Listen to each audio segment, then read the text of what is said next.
Hello, artists and art lovers. I'm K Ryan Henisey, and I'm here in the gallery with Garo Ourfalian and his beautiful show, 0 to 1. I'm super excited about it. Welcome, and thank you for joining me for this little episode of Tag Bytes. Garo, how are you?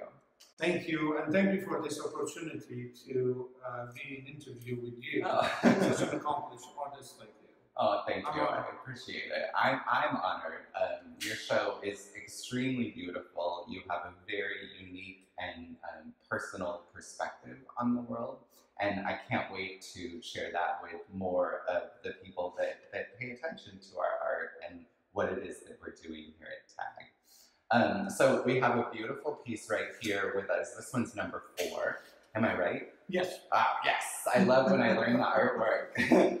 And number 4 is one of your larger pieces, but really representative of most of the paintings that are in 0 to 1. And all of them have these figure-like shapes in them, or the majority have these figure-like shapes in them. Can you talk about these figures? What are they and where do they come from? Of course. Basically, in 0 to 1 series that I have, I'm trying to create a path to the subconscious. When I put numbers on the painting versus be yourself, which the B is involved in it, I don't really know where the path is going to lead me and lead the viewer, of course. So basically, in order to cancel the conscience, I create an explosion, or it gets created for me, and it comes into some forms that brings down the veil of life that we all have. The words, the letters, the educations, the books that we read, the conflicts, even the good stuff that we have, in order to connect to our subconscious. And number 4 is just happened part of a series, and I named it number 4 because I cannot tell if this is people were in the park affected me, or people that were gossiping about other people. Is it indoor or outdoor? Are they really people or aliens? It's just basically all letters that's in me trying to bypass the conscious to reach the subconscious world that I have and those people have.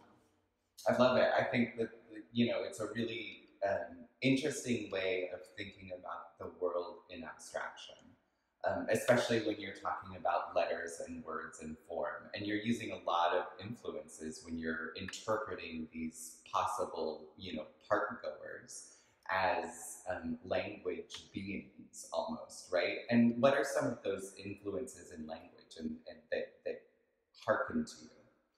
Well, that's where all it started from. Basically, being born in Lebanon from parents who are originally Armenian, but they came from northern Syria, and having exposed to 3 or 4 different languages in a young age, and coming to the United States in the late 20s, I had to endure or take in a lot of languages, understanding Apple from few languages. Now, when you try to communicate with people with one language, sometimes it doesn't make sense. So, since I knew few words that explains Apple, I wanted to cancel all the words and go deeper into understanding what the being of holding an apple means. Going deeper into understanding myself and others. And I felt the best way of understanding life is going into dreams. And I was trying, when I was a child, to create a dream-like situation. I was hiding in my dreams from the different cultures, the different religions that I was exposed to, and of course different people that come from those religions and cultures, including family members who have different views about different things. So hiding from all that into this dreamlike world, I tried from a younger age to teach myself how to create those means, this illusion-like world, to bypass all the languages, to run away from it, kind of, and like I said, create an explosion that blows anything that in my past to reach this dreamlike world and stay there. I love that. Those imaginative worlds and the dreamlike state, that calls to mind immediately the painting that you have in the window here at the gallery, which is Dreams, which is a series of eyes floating in a starry field. And that kind of mixture of these figures, whether it's the standing figures, whether it's the eyes, with these very gentle backgrounds, are unique to your art and the construct of that.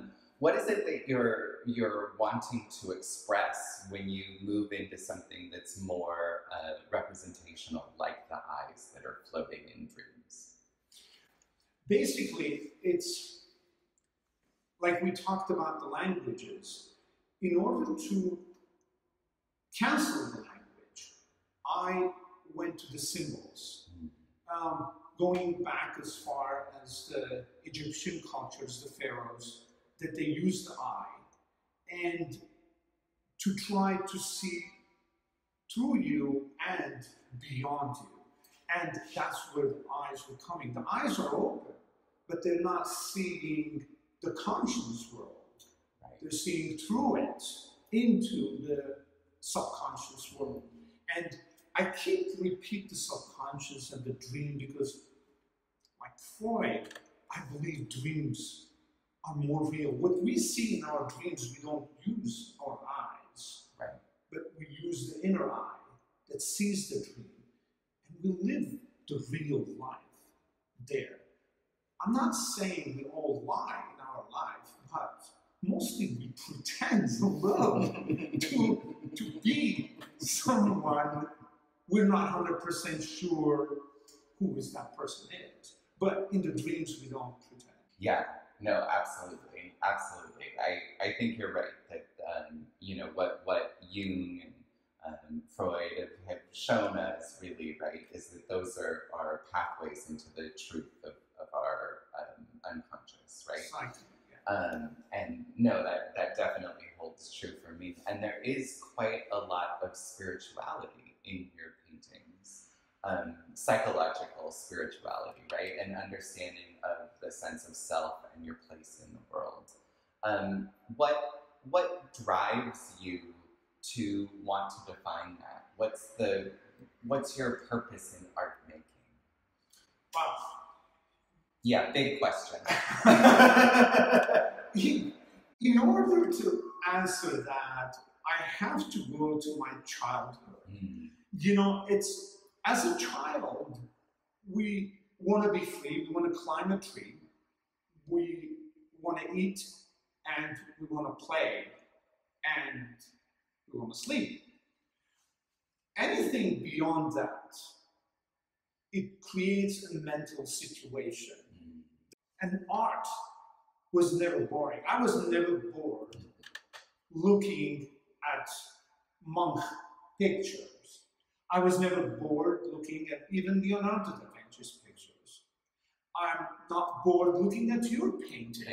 And next time I'm going to talk about this painting, and I shouldn't be quoted exactly, those people are in the park. I can say those people are in a movie together. Right. You can believe whatever you want about this painting, and it's true, because if you're not childlike looking at it, then you're misunderstanding it. Are there any big takeaways? Like if you could have everyone understand one thing about your show, Zero to One, what is it that you would want them to understand? I want them to understand nothing. I want them, if anything, to cancel some of their understandings. I love it. I want them to take away from what they know in their life and drop it right here and look at the painting. The whole point of art is to cancel some of the junk that we have, some of the understanding we have, some of the words we have, and replace it with the symbolic figures, with the colors, with the shape. If art doesn't take over you, if art doesn't shock you, when you have a strong incident happen to you that shakes you, there's not much understanding in it. You know, you live the now, you live that moment, and in the now, words and ideas disappear, like Eckhart Tolle in his book, The Power of Now. Through his maximum depression, he felt something present. He felt the air and the lights coming through the room. And that's a painting, that's art. He felt the moment of Proust, Marcel Proust, the Proustian moment, when you eat something and it reminds you of something good in your life, something real, something that words are not going to feel, understanding is not going to feel. It's a feeling that you connect. And I think that's what life is about. It's about the connection to the moment, to that powerful moment, and not just pass quickly to the painting of like, what am I going to get from it? No, what I'm going to drop down while I'm looking at it. Wonderful. I love it. Tearing away the veils of your life to get to that childlike wonder that's inside of us. Exactly. It's a very wonderful want from everyone looking at your art, and I think it certainly is reflected there. You never have a singular figure. They're all together, they're all embracing, they're all glowing with some sort of light, and that really truly does come across. So let's hope we can tear away some of that life around all of it. Absolutely, absolutely. A childlike is exactly, like you said, is exactly what I want people to connect to their own child, before they understood the language, right? Before they understood common sense, when they were like just living as human beings, spiritual human beings, without connecting their real life to words and letters and symbols. Wonderful. Well, thank you, Garo. Thanks for being here in the gallery with me during your show 0 to 1, which displays at Tag Gallery from August 11th to September 5, 2020. Thank you all. We look forward to seeing you again. Thank you.